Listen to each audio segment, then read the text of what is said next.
My name is Crystal Mason. I was arrested and was sentenced to 5 years for illegally voting. I filled out a provisional ballot. The provisional ballot did exactly what it was supposed to do. It never counted. I've served my time. I was sentenced to 5 years for a tax fraud case. Came home productive in society. Only had 10 months left. 10 months left. To go to prison again for casting a provisional ballot, it really says a lot for the system. There's a judge who forged signatures to get himself on the ballot and ultimately won the election in the same county who was given probation. There were 4,500 provisional ballots cast in Tarrant County in the 2016 election. Almost 4,000 of them, 3,990, were rejected. Yet Crystal Mason was the only one who was charged with the crime.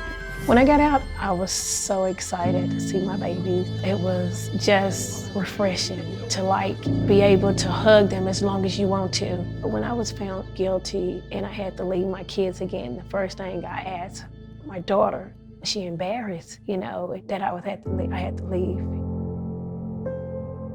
Just going in them gates again was difficult, but my strength relies from God, and I believe that victory is going to be the outcome. I've started an organization, and that's Crystal Mason, the fight against voter suppression.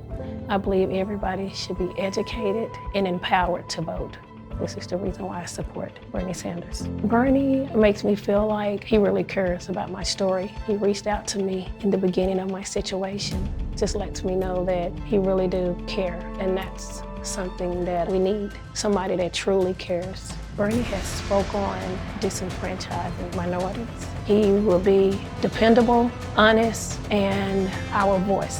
Black women have historically shown up at the polls. We take our right to vote very seriously. We had to fight for it, not only as women, but also as African Americans. So we hold that sacred. When you see a Black woman arrested for voting, it takes its toll. Voter suppression is real. We have the power to vote who's the judge, who's the DA, who's the constable. It's very important to go vote, especially in 2020. Don't let what happened in 2016 discourage you from the polls. I can't vote, but you guys can be my voice. Let's just make a difference. Let's go vote.